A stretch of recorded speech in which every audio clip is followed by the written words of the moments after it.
are being slaughtered all over the world. Ask yourself why Muslims are turning away from Islam today. Because, my dear Islam brothers, the love of Islam is very, very weak inside our hearts. Imagine if you lose your children. The love Imam Hussain had for his children. Do you know Madinatul Munawwara? We make dua, Ya Allah, give us that in Medina, don't we? You ask the Hajis when they come back from Medina, what happens to them? They cry. They cannot get over that they have left that beautiful city of Medina. Are we not understanding that Imam Hussain left that beautiful city to sacrifice himself for the sake of Islam? And his children, so blessed. That the brother, when he did the bayan, you don't take children and fight a battle. Let me just tell you, my dear Islam brothers, that how much Imam Hussain loved his children. Sometimes the shaitan, he might whisper that in your mind that he might not love them so much. You know, as if we love our children so much, we can give them. We say to our children, what do you want? I'll give you anything. When the battle of Karbala was, when all the martyrs, when they all gave their lives for the sake of Islam, it says that the Yazidi army, they did not let the women go as well. They went to the tent of the women. Who were these women? These women were the daughters of Sayyidah Fatima radiallahu ta'ala anha. And it says on the day of judgment, when Sayyidah Fatima radiallahu ta'ala anha walks the bridge of Sirat, people will hear a voice from the unseen. Oh people, lower your gaze, the princess of paradise is walking. People will lower their gaze. But these Yazidis did not even forgive them as well. They went to the tent and they put fire on all the tents. These women were running around aimlessly.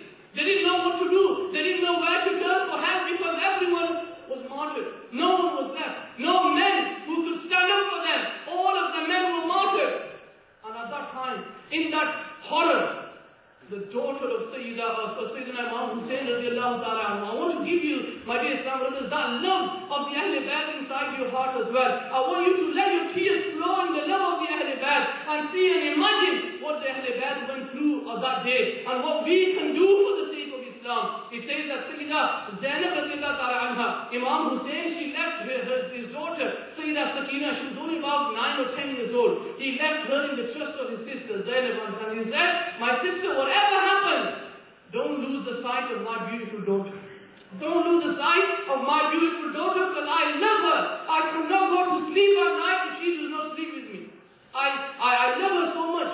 And that day, when everyone was martyred, and the Yazidis, they set the tents alight, the women were running around aimlessly, trying to hide and do parda from these men. And it says that at that same night, Sayyidah Zainab radiallahu ta'ala anha, she could not see where Sayyidah Sakina was. And she got scared. She went running to her mother and she says, where is Sakina? I can't see her anywhere.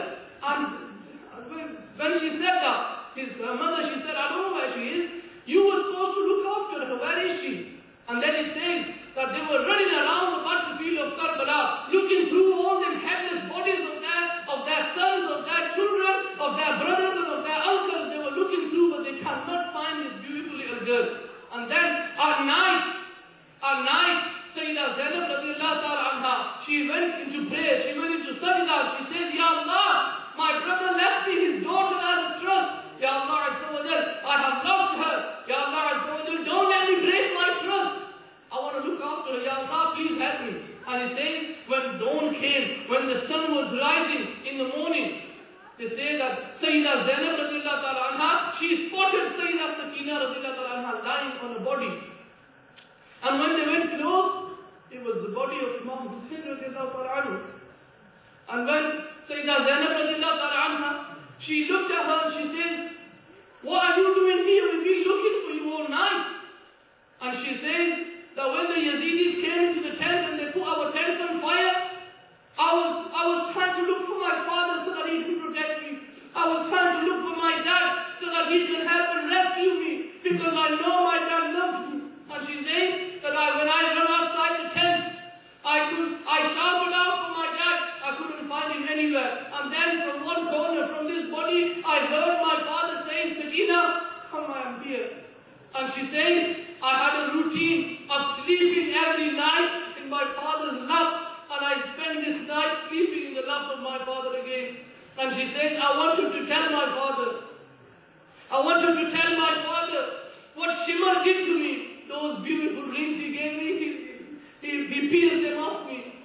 I wanted to tell my father what these people are doing to their daughters. My dear Islamic brothers, if the family they had it bad, and these are not family, the Quran states in many places inside the Holy Quran about the greatness and about the status of this beautiful family. Yet when it comes to Islam, this family can sacrifice everything. And when it comes to Islam for us, we are hiding. My dear Islamic brothers, it's time that we woke up to the reality. Can we not see so many Muslim brothers and sisters on the streets? Can we not see so many Muslim brothers and sisters drinking on the streets, losing their iman, losing their dignity? Are we still not waking up? Are we still covering ourselves and trying to close our eyes and we can't see anything? Are we still trying to blindfold ourselves? Can we not see what is happening? On the day of judgment, remember, me and you and everyone who is sat here and all the Muslims who are living in this world, we have to give account for our lives. On the day of judgment, we will be standing in front of Imam Hussein. What are we going to reply to him? That, Ya Imam, you sacrificed your children, but we were so lazy that we couldn't even come to the masjid and read our namaz. Why are we still asleep? When are we going to wake up when everything is destroyed? There are so many we hear about. Alhamdulillah, Islam has been the fastest growing religion in the world. Have we ever thought to ourselves what the other side of the coin is? There are so many Muslims who are leaving Islam today. Let me give you one example.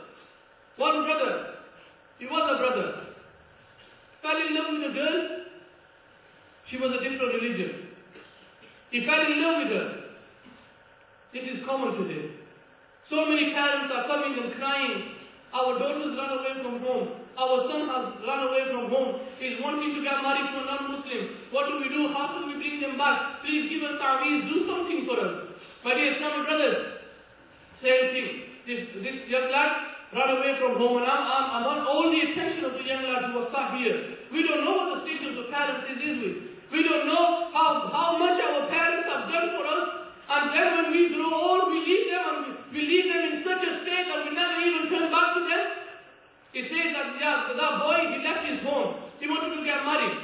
And then he went to the girl's father. And he says, I want to marry your girl. I want to marry your daughter. And I'll do anything for her because I love her.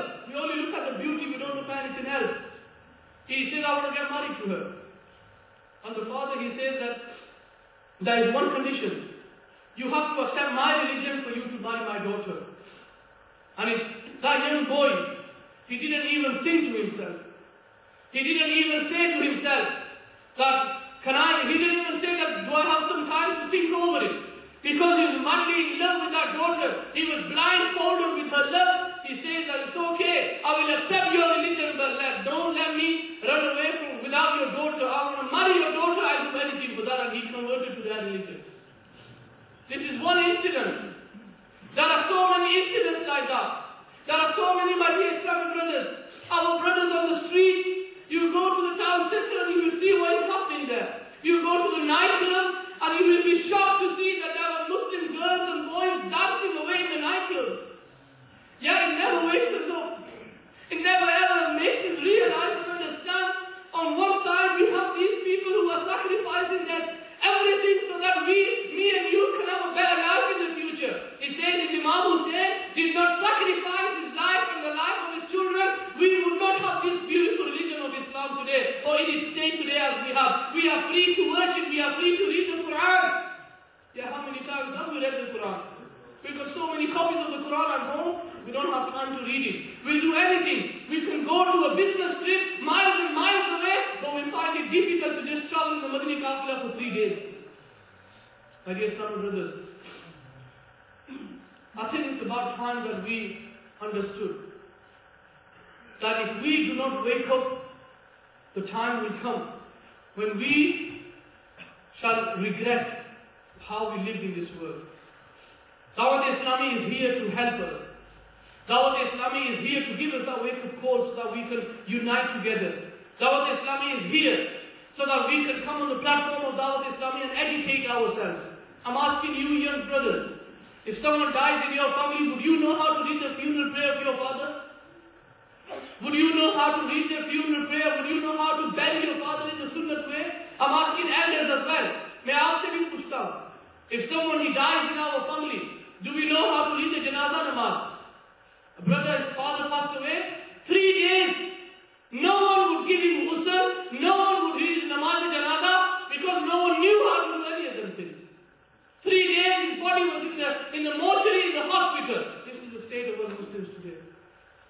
May Allah Azza wa Jalla open our eyes, and may Allah Azza wa Jalla give us the ability. May Allah Azza wa Jalla reward us. Ameen. Bijah Nabi Ameen. Sallallahu alayhi wa sallam.